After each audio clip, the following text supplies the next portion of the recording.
Hello and welcome back to the Zoukline. I'm Adam. Special treat today. We're going to sit down and talk with Terrisa Widener. She is the organizer of Zouk Heat and just a prominent figure in the scene. And she'll speak quite a bit about Zouk Heat, ways to get hired, all kinds of things. So sit back, enjoy, and I'll see you on the other side. So thank you, Terrisa, for... wait, no, first, that's the first thing I want to ask you. Well, first, welcome to Zoukline, little podcast. But... first question, because what is the proper way of pronouncing your name? So it's Terrisa. I always tell people, think Melissa, Terrisa. And they're like, Terrisa. oh, but a lot of people just get me down to T. Like, even Oh, at okay. work, like my coworkers are like T. And I'm like, present. Okay. See, I had a feeling that, yeah, because I never asked you, but just the way that it's spelled was just like, I bet it's Terrisa and not Teresa. So, yeah. But okay. So, yeah, okay. So, let's just start at the beginning. Like, how did you find Zouk? How did you get into it? Like, what's your origin story with Zouk? So I actually was into bachata, like hardcore into bachata. I was on like a performance team, like multiple teams at one point in time. And I stumbled into Zouk because I was dating someone at the time who was into Zouk. And when I first saw it, I didn't like it. I was like, what is Yeah. this? I couldn't get the counts. I didn't understand what they were dancing on. I was like, what? Because I was very numerically oriented at the Mm-hmm. time as a dance person, and so I was trying to look like where the counts were. But as you know, Zouk is so interpretive sometimes that Yeah. unless you really know where the boom and the chick is, like you can get lost in it if you don't really know what to look for. So yeah, Okay. that was Okay. back in 2014. Oh my god, it feels like a long time ago. 2014. Oh my god, everything pre-pandemic feels like a blur. But that was Honestly. back in 2014, and then in 2018, Zouk Heat started, and we started out as a weekender at a dance studio out in Woodbridge, Virginia. And we had about 125 people come to that one. And someone was like, "This is going to turn into a congress," and I was like, "No, it's not." What? Yeah. But actually, but before we get that far, just with your like when you were just studying it just as a student, who are your teachers? Who are your original teachers? I did a little bit of lessons with like, I went to like New York a couple times. Uh huh. So like Ben Zouk, I got a little exposure there, and whatnot. And it was just a lot of like just like watching. I did a lot of Okay. watching District Zouk, and actually my first like legit instruction, and I stand by this program to this day, was the Dare to Zouk program at New York City Zouk Festival. I stand by that Okay. program. Like that gave me that's how I was like, oh, that's the count. Oh, okay. Yeah. Oh, okay, because I didn't know that, and so yeah, it was New York City Zouk Festival's Dare to Zouk program was my first like legitimate like instruction, and then District Zouk obviously here in DC, it Yeah. kind of went from there and whatnot. So yeah, Okay. Wait. Are you based in DC or are you more on the Baltimore side? Like, where are you based? I'm in Northern Virginia in Arlington, In so the Arlington. whole Okay. area is the DMV and whatnot, and so I'm actually closer to DC than I am to Baltimore. Okay. Did you Mhm. have any like just like when you first started? Did you have any like favorite couples? You know what I mean? Like 'cause I feel like when we all start, usually it's like, oh, I saw a Brendan Anderson video or I saw a Bruno. What was your like video or your couple or whatever? So it was actually a Bruno and Eglantine, when he was still partnered with her. They were dancing to, I think it was Jason Derulo or some. It was some like R&B hip hop song, and I was like, Okay. "That's Zouk." I didn't even know you could Okay. do it to that kind of music, and it was so cool and musical and sexy, and I was like, "That's what I want to learn." Okay, I'm gonna have to find it. I'm gonna have to find it, and I'll put like you know what I mean, a little piece of video up. Yeah, mine was it was Bruno and Brenda, and that's the one that I show everybody. It was at what it was in Europe. It's totally escaping me now, but yeah, it's just like that one video that's like, oh, that's what Zuka is. So Mm-hmm, okay, mm-hmm. so then what? Okay, so you were a student, you were doing it, and then what made you decide to create Zouk Heat? Like what gave you the first you know drive to do that first event? So a little backstory. So Mm-hmm. originally, I was working on DC Zouk with Sammy at the time when we were kind of co-running that together. And as I got into it, all through all the trials and the tribulations of running events, I was like, I kind of like this. I kind of like this whole event planning aspect, and I was actually I've talked about it a little bit on the podcast with Archie and all of them. So, and it was Yeah. like I didn't realize like I had done some kind of on a very small scale event organizing like way back in college. Like I was an RA, so I had to organize events for my hall. And then when I was Mm-hmm. in grad school, my assistantship was with the Multicultural Student Services Office at my university. ODU, go Monarchs! And I was I organized events for that office, like for the students and whatnot. So promoting was through like your forum boards. That was back before social media was like a real thing. You had your forum boards and things like that, and we had a small budget, and we were able to put together events. So I kind of got into it then, and I didn't realize it. And then so when the Congress stuff started happening, it kind of reignited that for me. And Mm-hmm. so I was like, I really like doing this. So yeah. Okay. Okay. Oh, and then quick side thing. How is Sammy doing? I know they were doing. He had the accident a while ago, and they're raising money. Like, is he progressing? Is he okay? Like, what's the state? Do you know? It's been really, really small progressions. I visited him probably about 2 months ago, 3 months ago. He's in the rehab facility still. Okay. Okay. So he is in need of assistance. He is not self-sufficient.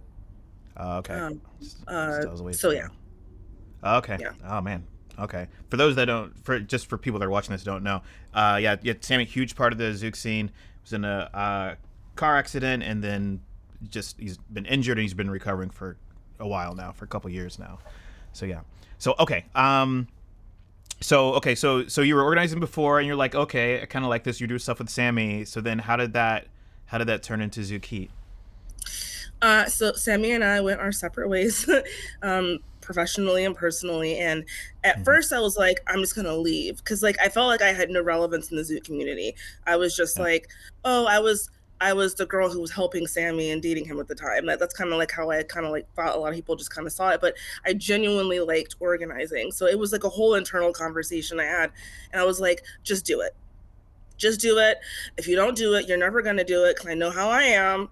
I was like, just do it. And that's exactly what I did. I reached out to some of the artists that I had, worked with over the years doing DC Zouk, and I said, do you guys all have available dates? I looked at the calendar and I was like, there's nothing in this month and that month. Because back in the day, if you remember, there were probably like 5 congresses, I think, across the Yeah. country. It was like Miami, Canada, LA, Mm-hmm. New York. New York. Yep. And this is before Elevation too. So yeah, it was before Yeah, it's Elevation. before Elevation. Yeah. I think that. Oh, and I think Seattle at one point Yes, they had some. Seattle had one. Yeah. Mm-hmm. But they were only like what 5 or 6 maybe across the country. Now there's quadruple that amount. Yeah. but Right. Yes.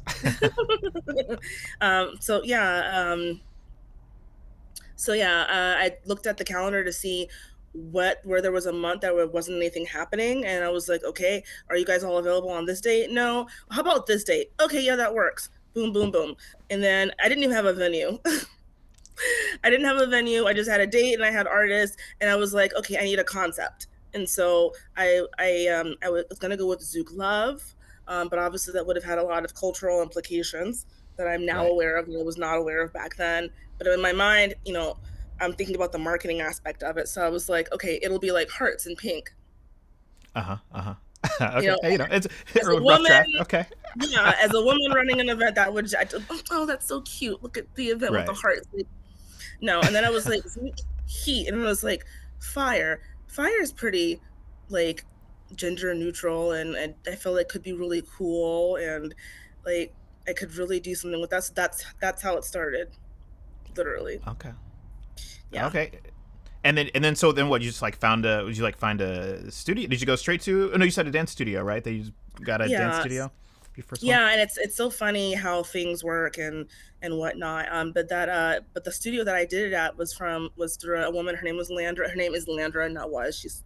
She's still here. Yeah, thank goodness. Landra. Yes. Okay. And she has a really beautiful studio out in Woodbridge. And I had known her from the scene back in the day, even before 2014. And she was like, "Yeah, you can come use my studio. It'd be great." And then it just ended up working out. Um, so yeah, Okay. Awesome. Awesome. And then so yeah. then and then so it worked out. So people showed up and like it was like you were supported by the community, which is and then so like how did you then take it? Yeah, how did it go from the studio into what it is now, which is like major hotel, major event? So as when the event did pretty well, I wasn't expecting more than probably like 70 people, and we ended up having like 125, 150. And someone was like, "It's gonna turn into a Congress," and I was like, "No, I don't think so. Like Congress, no." And then after the event happened, I was like, maybe we should try to do a Congress. And so I went to a hotel. I didn't know very much back then. Mm-hmm. Um, but I went to a hotel. We were at the Dulles Marriott, right by the airport.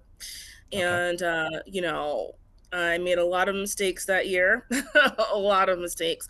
But that's when I literally was just like, okay, if I don't do it now, we're gonna stay at a weekender, and someone else is gonna start something in April, and I'm gonna miss an opportunity. It'll be a missed opportunity, and I just didn't want it to be a missed opportunity. So I went ahead and just took a huge leap of faith, Mm-hmm. huge leap of faith, and was like, okay, we'll go ahead and try.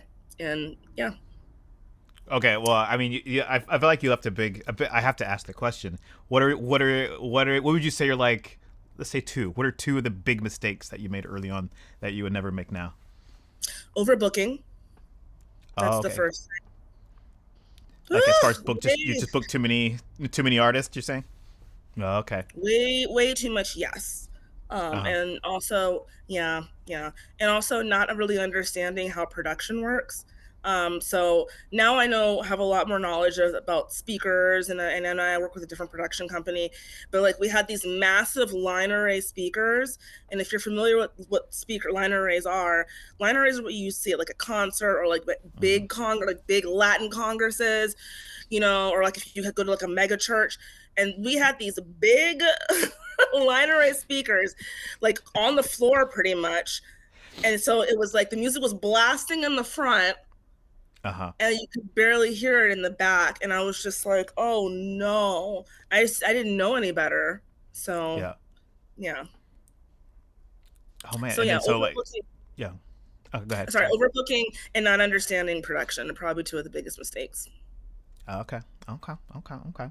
I wanted, one thing I will say, um, one thing that I really appreciate, well, two things on this. The one thing I really appreciate about your events, and speaking of the sound, we'll just touch on that, is I noticed at the last year or last year's, you had seen feedback, and I'm sure you heard just from a lot of attendees. They're like, "Oh, the audio at congresses in general, not at yours, but at congresses, it's too loud. It hurts the ears, whatever."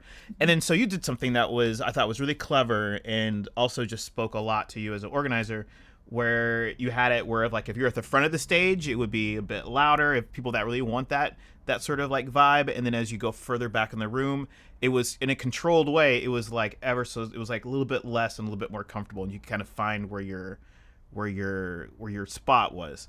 Um, was that like I assume that was intentional, right? I mean, but yeah, like was that something that you had planned for, or were trying to speak to feedback on? Feedback. And also, I'm really blessed that our audio guy, Hercules from DJ Hercules from Hercules Entertainment, who does our Mm-hmm. lighting and sound. He's also a DJ himself. He's a seasoned salsa DJ. He's been working in the local DMV scene for years, and so he understands sound. So when people started giving the feedback about the sound, and I started asking him, what is the quietest place on the dance floor? Like, how can we distribute the sound a little bit better? Because some people want to thump, they want that thumping. they Yeah. they want that, they want to feel it literally in their feet. And other people, they want to be kind of like not muted, but they want it just like softer. And so that's when we kind of reworked it a little bit. And yeah, because I didn't want people to feel like I didn't care, or I wasn't hearing them or whatnot. Yeah. So yeah.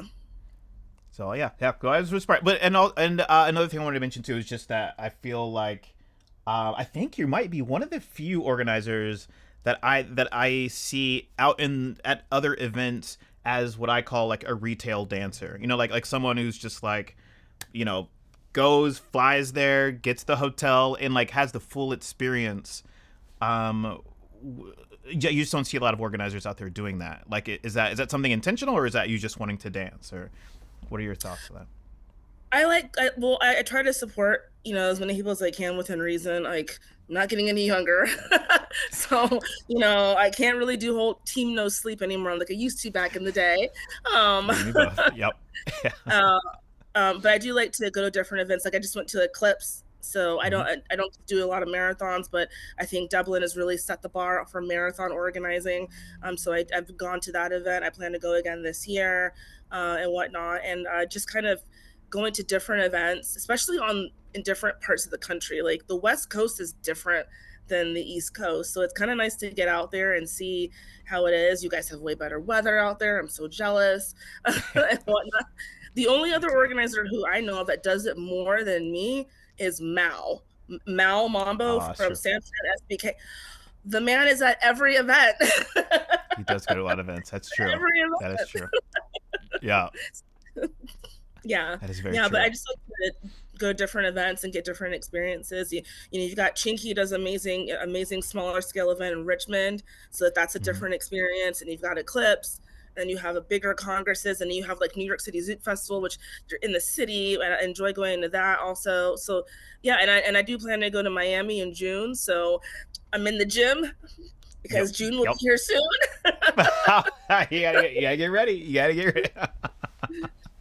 Okay, yeah. Well, I mean, but yeah, I just feel like as a dance from the scene, I really appreciate seeing you and the other organizers just like out there like experiencing it, because I think sometimes it's easy to get in sort of a bubble of like either just being an artist or a special guest or whatever, and you don't really get to experience the back, what it is, what it's like to go to some of these events. So I really appreciate that about your events. So okay, so this year, Zouk Heat, brand new venue, right? So can you say a bit about this venue, like what people can expect? Yes, I can. We have a couple of new things happening this year, Adam, and I'm very excited about. Sorry. So the first and biggest thing is the venue. So we moved the event back to Virginia. We're at the Dulles Regency Hyatt. So it is a beautiful hotel, and the best part about the Dulles Regency Hyatt is the way it's set up. So you've got your rooms over here on one side, like a tower, and then the event space is completely separated. So for anybody who organizes large scale events, one of the biggest challenges, especially with congresses of any kind, excuse me, is the amplified music late at night. I've visited a number of hotels this year before I decided on that one, and some of them we got through like halfway through the negotiation process, and and I brought up, hey guys, I just want to let you know that we have amplified sound, and they made the assumption that this was like a ballroom event, and ballroom events don't go till 3, 4, 5 o'clock in the morning. They end at like midnight. So they were like, Right. "Oh, you're gonna end at midnight, right?" And I was like, "Oh no, you didn't read my RFP." Like that wasn't a mistake when it says 5 a.m. That was not a typo, honey. So some hotels were like, "Oh, we can't do that. We can't take that risk with our other customers. You're not booking out the entire hotel." But this one worked. Oh wow. So yeah. Okay. Okay. All right. Actually, Uh. funny story. Funny Mhm. story. How things kind of come full circle. It's very odd. It's a circle of life. But DC Zouk 2016 was held in the same hotel. Oh. This exact same hotel. But when people get there, you're going to see there's in the event space, there's one very large ballroom. It's a 9,000 square foot ballroom. That's where we're going to be housed at this year. And down the hall, there's another 4,000 square foot ballroom. That's where it was held the entire festival, in that 4,000 square foot ballroom. And anyone who's familiar with square footage knows that 4,000 square feet is not a lot of space. Oh, it's not. So I think it's a testament to the growth of the scene, in general, that now we're filling up ballrooms of bigger sizes. You look at Elevation, you look at some of these other events, and it's growing. So kudos to all of the other organizers and the community leaders and whatnot. It's the work is paying off. Okay. Who are some of the artists that you're having this year, by the way? We have Kadu and Larissa, Pedrinho, Jessica. We have Lucas and Tina. We have Pedro and Anna, who are a new addition this year. Okay. Leandro and Nayara. I'm very excited to work with them. I've heard very, very good things about them.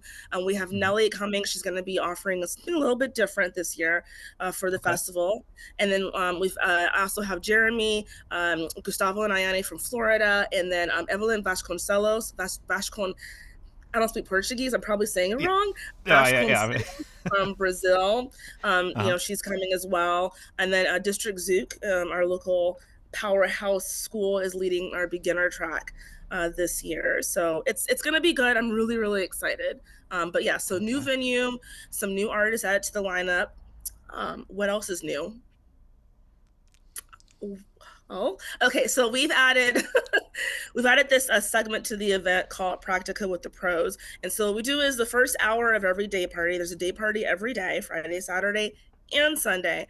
So the first hour they will be in the ballroom, so you can find them and you can ask questions. I think this is a really great happy medium between a class, a group class, especially a large one. Let's just be honest, a large group class, and Yep. maybe someone can't necessarily afford a private.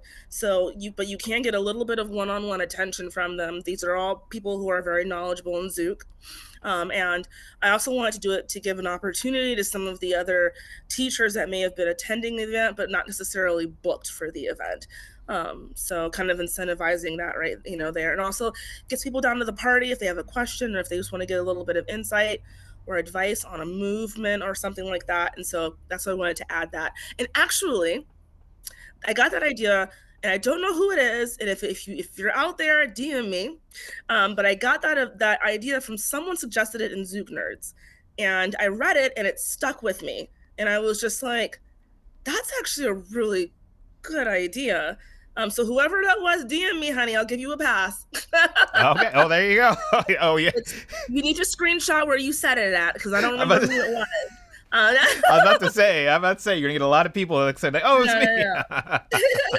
But no, it was a really good idea. I just had to figure out how to implement it. So that's something new.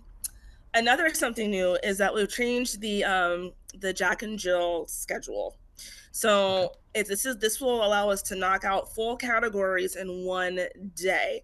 And I had to really pro and con all of this because some people, there's all this debate. I think a Fosa put a post up about Jack and Jill doing Jack and Jill in one day. And Hmm. originally, I wanted to do all of Jack and Jill in one day, like everything, but that was impossible. That was Yeah. impossible. Like, there's no way there'd be no classes that day. Right. so, Right. Yeah. so we're knocking out entire categories. So if you look at the event schedule on the website www.zoukheat.com, if you look at the schedule there, you'll see that intermediate and novice, the prelims are early evening, and then there's a break, and then we kick off the party, the night party, the late night party with the finals. Same thing on Sunday. We'll have prelims if we need them for advanced.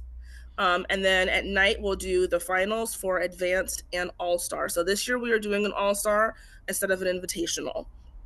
So I'm really excited about that. So yeah, Very cool. yeah. Okay. Awesome. Awesome. So with your events, I like my list of questions. I'm trying not to be like all question.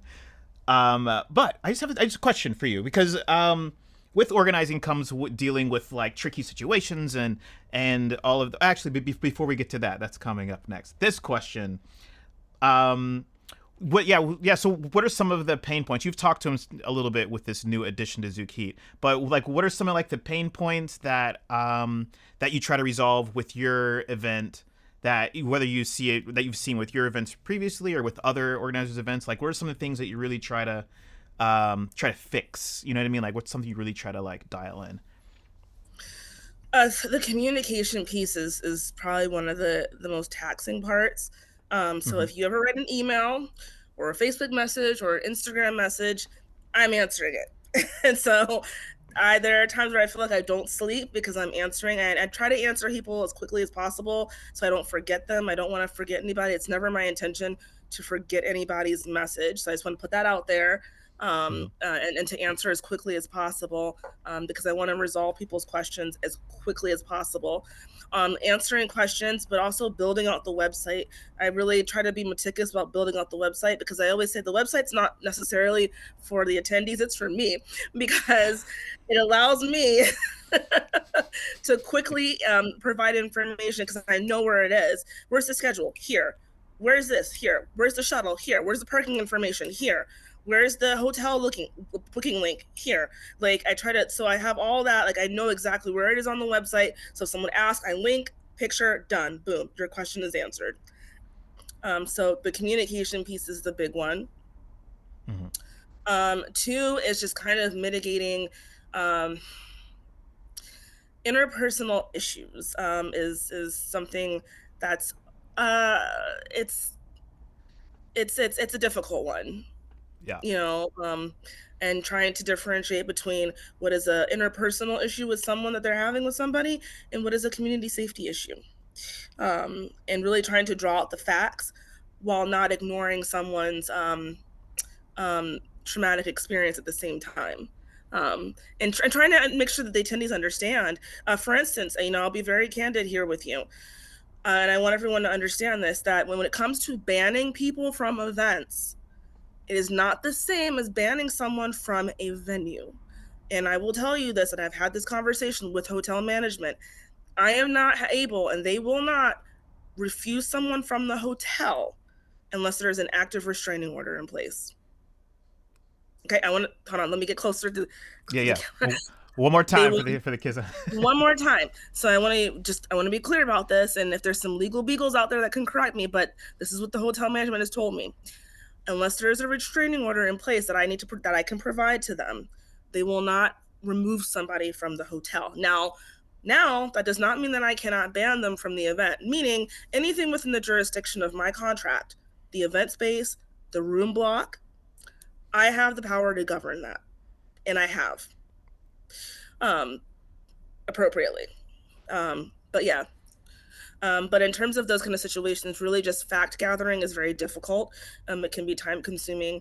It's never instant. And I think that that's a difficult thing to kind of manage the expectations of instantaneous action versus, trying to collect facts and whatnot, and understand what's going on, and whatnot. So that's always a very delicate balancing act.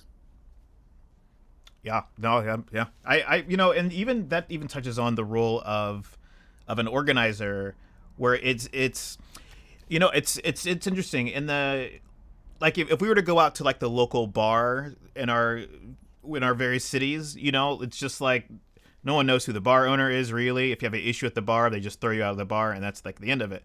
But in the dance community, there seems to be a slightly different expectation that, like, if there's something that happened, that the organizer is supposed to come in and like counsel the situation and all that. It seems to be an unwinnable situation. And a few places like Interfusion, like they have like a team that's dedicated to that. And then some other events, they don't have anything dedicated to that. They take more of the bar approach. How are you like balancing what's your, like, you and your team, like how are you going about balancing these expectations? So I have people who will be attending the event who are kind of like what I call first line offense. Uh-huh. And so if something happens, the first thing you want to do is, I really want to make sure that the person, the alleged victim, is heard. That's the first thing. Like, I want them to be brought into a place that they feel safe and heard and cared for. And then after that, then we get to the fact collecting process, which is what happened, what exactly happened, was there a witness, can we get details? And then approaching the alleged assailant, is the second thing. And sometimes it is just a misunderstanding, Mm-hmm. and sometimes it's not. But that is not something that can be determined necessarily instantaneously in all cases. Yeah. Yeah. Okay. And then just from there, you just make a decision of how you're going to approach it, or. And then yeah, then you decide what the appropriate action is. Hey, like, you can't be here the rest of the weekend, or you can be here but you need to stay away from each other, or hey, like, it's a case by case thing. It's not, it's hard to rubber stamp it. And I don't want to speak out of turn and have someone say, well, no, it's a case by case thing. Oh, makes sense. Okay. Yeah. Speaking of your team, who are some of your like? Is there any people you've been working with over the years that you would just want to just give like a shout out to? Is like, yeah. Yes. Who are some of your teammates? Yes. Okay. So I am extremely blessed to work with some amazing people. And I try to make it a point to really support my fellow female organizers in the scene. It's hard when you're by yourself as a female, and so I try to support my female organizers a lot, and I work with a lot of them. So on my team you'll see people like the amazing Chinky from RVA Zouk movement, Mm-hmm. Perry, who runs the Charlottesville community.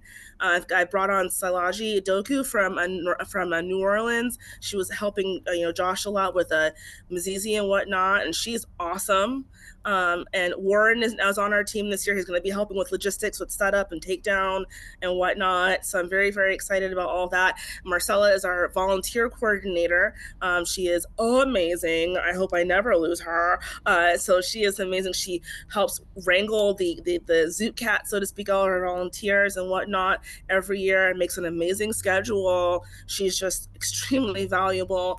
And then also, I cannot forget to leave out my parents, because I have drawn them into the Zouk organizing craziness. But my dad is there every year. He's very personable, and I think he likes it more than I do, because every year he's like, "Hey, Terrisa, did you get the U-Haul?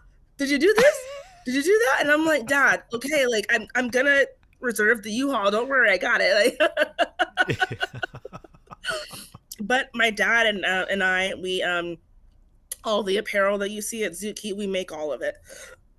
Is that so? Wow. Okay. Yeah.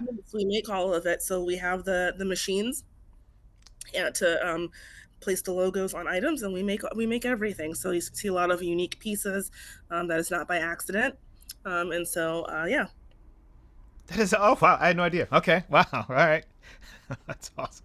I'm like taken aback Yeah. by that. That's like wow. That's impressive. That's very impressive. That is. Yeah. That's awesome. Yeah, my dad's Um. like, "Oh, it's labor. You use this for labor every year," and I'm like, "You like doing this, so."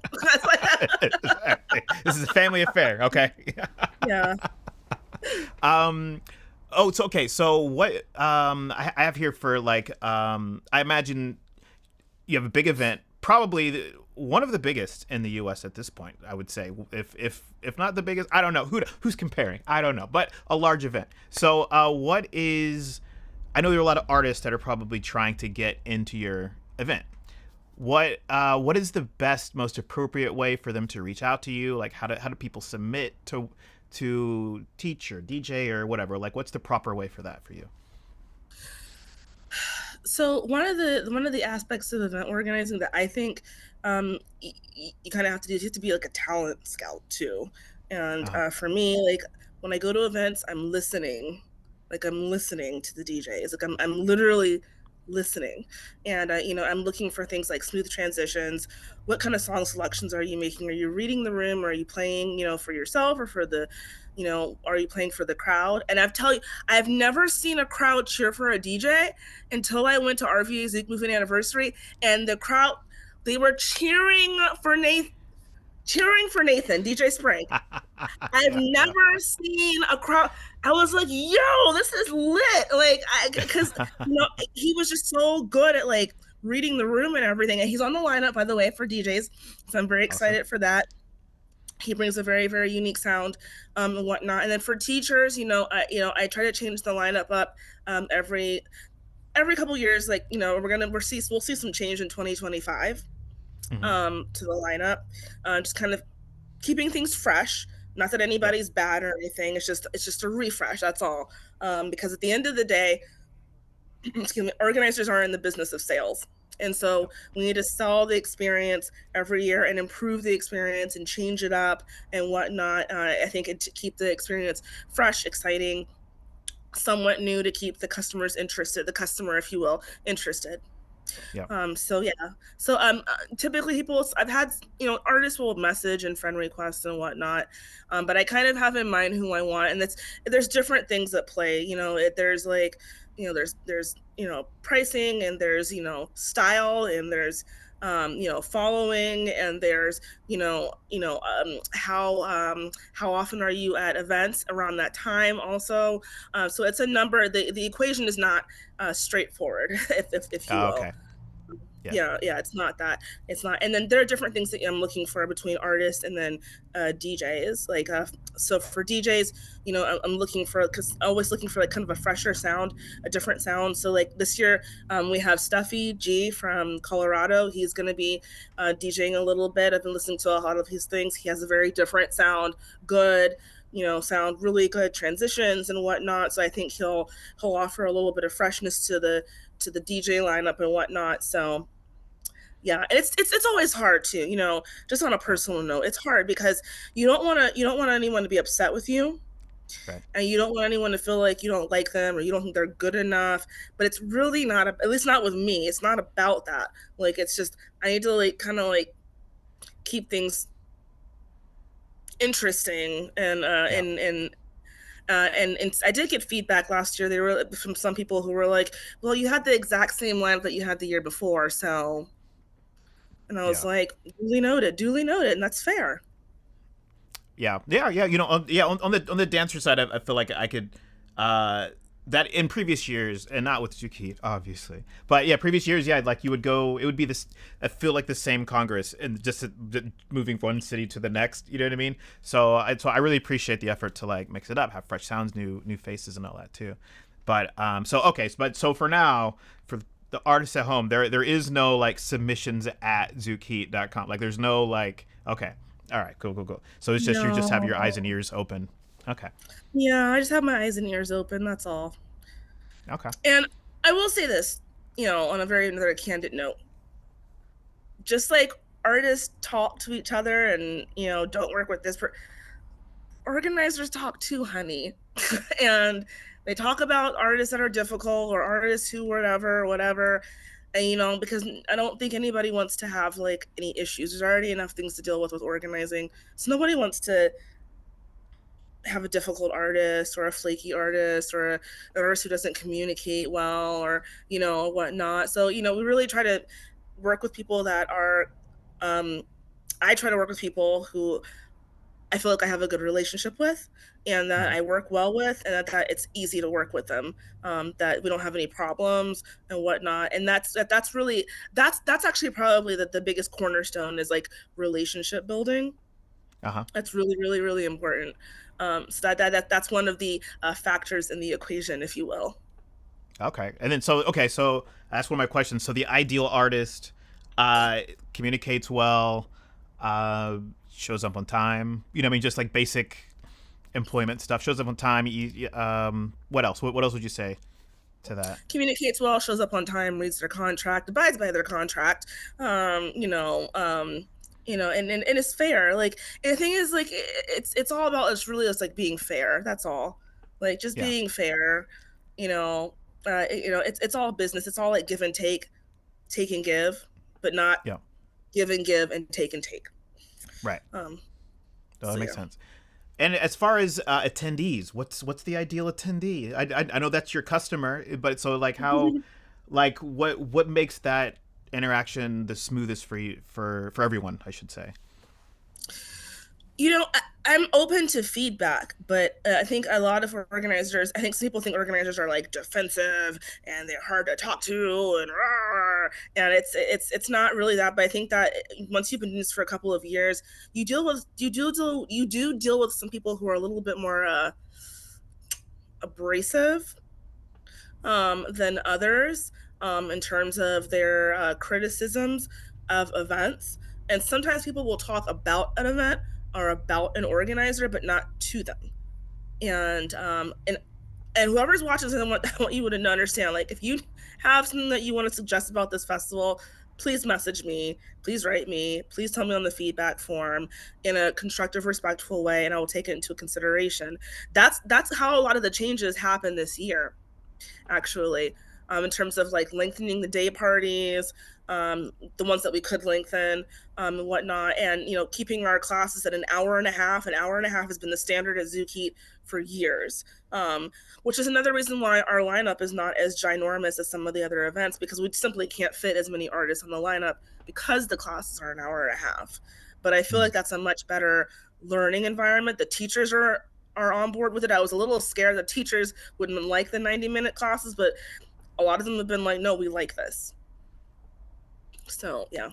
Okay. All right. And there's a big thing just in this last few years are like group buys, and I mean, promo codes. Those are a thing. That does that. How do you feel about the like? Should people try to get in with a group buy? Should people just buy it just straight out on the website? Like what's the move? Like what's the what's the best way for everybody? Group buys, we don't really do group buys. We did have a community reach out and that wanted to do a group buy, and they had people already ready to go. So, we went ahead and set that up for them. But we don't necessarily do group buys like some of the other congresses do. I Mm-hmm. find that for some people, they find it's just too much legwork for them to put together a large group to get a discount.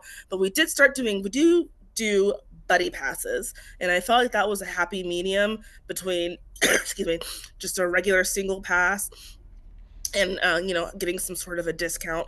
And the buddy pass kind of works out for everybody because the attendee gets a discount and it helps us with our ratio. Mm-hmm. um, ratio is a thing in Zouk. Yeah. So trying to balance that out, incentivizing a discount by getting a lead and a follow together, it helps the ratio. They get a little bit of savings and it's a win-win. So we do buddy passes, and we do them not only for full passes, but we will also be doing them on the party passes as well. I debated back and forth about making Zouk Heat a full pass only event because a lot of congresses are moving to full. A lot of Zouk congresses, excuse me, a lot of Zouk congresses are moving to full pass or have moved to full pass only, Mm-hmm. and I felt like that didn't necessarily make sense, at least for now, for DC because it is a high commuter area. We have people who drive up from North Carolina, Charlottesville, from New York, drive down from Toronto, from Philadelphia. Columbus is only 6 hours away, I think, and whatnot. So because we have so many people who are willing to drive up and make the last minute decision to come, especially the locals, Mm-hmm. I to completely eliminate party passes. I just for this particular event, I don't necessarily thought would be feasible. I don't fault any other organizer for doing full pass only, and I would do it if we were probably geographically located somewhere else that required people to commit and travel in for the weekend. But there's just so many commutable communities here. Yeah. Yeah, I mean, I will say, like, for me, on the dancer side, I really appreciate that has been something that you have been doing. Obviously, I fly, I do the full pass because I'm so far away, but there has been like a feeling of like a squeeze with some events where you're just like, oh man, like you can't, like, how to describe it. It feels like you're being pushed into a paying more than you would have. Like it feels like there's not like a right sized option. So I really appreciate that you are trying to have like right sized options for your attendees. So I really appreciate that. Oh no, I don't I know. got I thought yeah. it was yeah. So we do have the party pass, and we also do the full day passes. So if you can only Uh huh. come on Saturday or on Sunday or on Friday during the day for that day only, it's like a full pass for that day. Yeah. So we have that as an option as well. Like I said, just because we have so many neighboring communities to DC that are drivable, people will decide literally the day before to come. Like, oh, I'll come down to the parties. Yeah. Yeah. And they can, which is awesome. Let's see. Are there? Oh, yeah. Okay. This is one of my fun questions. As far as I don't. I have it here as like turnoffs as an organizer, but like what are things that you really that are just difficult that makes your life difficult as an organizer? Like if for the attendees that really want to try to help you help us, you know what I mean? Like what's yeah. Yeah, yeah. So one thing is for me, read the website. look, always refer to the website. The website is the main repository for information, but we also have a WhatsApp chat. So if you have a ticket, you should have received the link to that. What if you have a redeemed ticket? Let me be clear about that. I don't send out tickets directly to people, and there's a method to that madness. There's a reason behind it. It's because I want everyone to theoretically read the terms and conditions Mm-hmm. and agree to them, and not have me to arbitrarily agree for them and send them a ticket directly. So if you've redeemed your ticket, you should have received that email. We'll send it out every couple of days, actually, as the passes continue to sell, to make sure everyone gets the information. But if you were to be the ideal attendee, reading the website is great. Mm-hmm. And if you're in the chat, and someone asks a question and you know the answer, because I won't be able to be on it 24/7 like I want to be, helping your fellow attendees find information is amazing. And a lot of times people do that, but those are things that I appreciate as an organizer. I'm like, someone asks a question and I see it, I'm like, I have this overwhelming urge to answer it, but then someone's already answered it. Oh, what? That's amazing! Yes! High five! Go team! Yeah.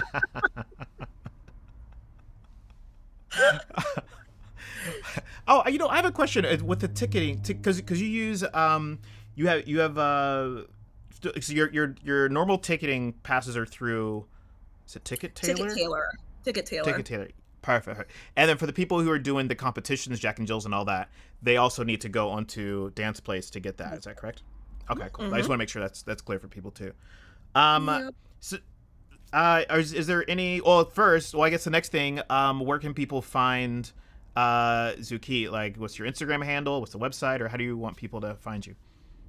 So the website is www.zoukheat.com. So that's the website. And then our Instagram handle is just at Zouk Heat. And then on Facebook, it's Zouk Heat. There you go. but, Piece of cake. but, pero, but the email is zoukheatdc@gmail.com. I don't know who zoukheat at Gmail is. Right. I'm like, who is this? Excuse me. Excuse me. Excuse me, sir, ma'am, sir. Who are you? Was there anything else that you wanted to add? Because we're a little over an hour. Believe it or not, we already burned through all that. Is there anything Oh else you my want to add to gosh. or want people to know, or? The hotel booking deadline is March 21st. So if you want to get a room, please go ahead and go online and book that. And I have to double check to make sure they're not sold out, because when I looked at it yesterday, we had 9 rooms left across the entire hotel weekend, the entire festival weekend, excuse me. So parking is, there is regular parking around the hotel, and then an overflow parking just next door, adjacent. There's this new hotel is more, it's closer and better proximity to restaurants, shopping centers, and whatnot in the Reston Herndon area. Free shuttle to and from the airport, and whatnot. It's just a really nice venue. So I hope you guys are going to come out to join us. We have a nice little thank you gift to give to all of our full pass holders as they come to registration and register. I really wanted to make everyone feel like they're getting some value out of this Congress. That's my biggest aim, is really aiming for value. I'm not really concerned about size. Um, Yep. I'm not really concerned about size when it comes to the Congress. Okay. Okay. Listen. Anyways. Anyway, no. When it comes to, no, I don't. I'm not. Interview over. No, I'm not concerned about size when it comes to the Congress. I mean, obviously, I need to sell a certain number of tickets to make the event make sense, but I'm not concerned about Zouk Heat being the biggest event in the United States. It can be big, that's cool, but I really want it to, the quality. I want the quality to be there. Um, even not to my own financial fault. Kind of like, sometimes I get so many ideas and I want to do so many things, and I have to like slow down a little bit. But making sure that everyone walks away with something in their hand, with something that I did not want to budge on. So all of our full pass holders will receive a nice little gift when they come to registration. So Fantastic. Okay. Well, thank you. Terrisa. And yeah, I really appreciate you like taking the time to come on and just talk about the event. It's one of my favorite events. You know what I mean? And I think of all the hotel congresses, I think this is number one for me, Really? quite honestly. Like it's just like, just because you really pay attention to the feedback and you really like dial it in. I've gone for a couple years and like I see just like these little tiny like adjustments that you'll make that that I'm not talking stuff on any other organizer, but it's like not every organizer does that, to be honest. Like a lot, some organizers they just tell their attendees just suck it up, but you don't do that. Like you're like, okay, all right, and then I see you make a concerted effort. And I'm sure you try things that don't work and you just take another crack at it in the next year. But like I haven't seen that. But I just appreciate the effort and the focus on providing value to the dancer. Because as a Zouk dancer, I'll speak for myself for a minute. It's just over the years, I've been doing it for a while, and then there is a sense of like reduced value over time. You start to feel like almost like dance inflation. You know what I mean? And so I don't feel that with your events, and like I really enjoy them. So I really wanted to let people know about this event, and then encourage them to go to your event, book that hotel, get that ticket. And I've actually that. noticed quite a few tickets have come in the last couple of days from California, and I'm like, what's going on? People are talking. Here? I'm not saying who's talking, but people are talking.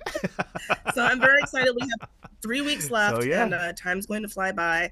You're going to also notice like just little things like we're not doing trophies anymore for Jack and Jill. We have these really cute custom medals. I'm so excited for you guys to see these medals. They're so cute. They say Zouk Heat on them, and it says Zouk Heat on the ribbon, and I'm so excited. So it's like little stuff like that I'm like really excited about. Anyways. Yeah, which also is like great for the traveling dancers, because if you go with a trophy, you gotta have a place to put it. You know what I mean? And no one wants to leave the trophy behind. Anyway, that's what I'm talking about, the details. So thank you again. Thank you. I appreciate it. And you have a wonderful day, and I will see you. All right, see you in 3 weeks. Well, that's it. Thanks for joining on this episode of the Zoukline. We have a Discord channel. We got a Facebook group, so be sure to like and subscribe. Join all the socials. Love to keep in touch with you and to find out what things you want to see next. So thanks again, and we'll see you on the other side.